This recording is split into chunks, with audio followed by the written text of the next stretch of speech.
Şimdi beni anlıyor musun?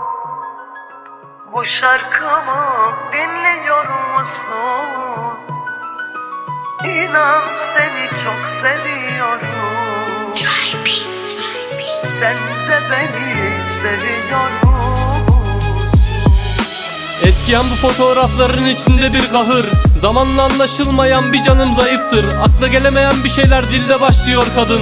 Sevince anlıyorsun, kaybedince sabır mı? Nedensiz bir çareyim, içinde çokça sorun var. Kötü bir cümle kuramadım ki her bir yerde adım var. Rabbe emanetim bu duygularım yine sancımdan. Saçlarına el değerse ölürdüm be kahrımdan. Düz giden bir yol misali, köprü kurulmuş sona. Ayıramazdı bu yolculuk hangi sözün elveda. Son bir çare uyanamadım, sevememiştim pek hala. Ruhum akın serzenişi güz gülünde merhaba. Gülene gülmek için emek gerekirmiş baba. Final maçına çıkan takım gol yemez mi ilk dakika? Güzeli aramayan bu gözlerimde bir damla yaş olan, kadını getir kıyamazsa oturturun karşıma. Bu gece sabah olmasın ve canım günümüz solmasın. Söyleyin o kadına abi canımı böyle yakmasın. Ben kıyamazdım sana yar, sen de bana hiç kıyamayasın. Ölüme 5 kala ağlarım, feryadım duyulsun. Aşka içmek isteyen bir kardeş parçayı duyursun. Düşerse dumana birden zamanla çok yorulsun. Sabah olmayan bir gece bileklerine tutulsun. Benim gibi seveni canım baksana bir bulursun.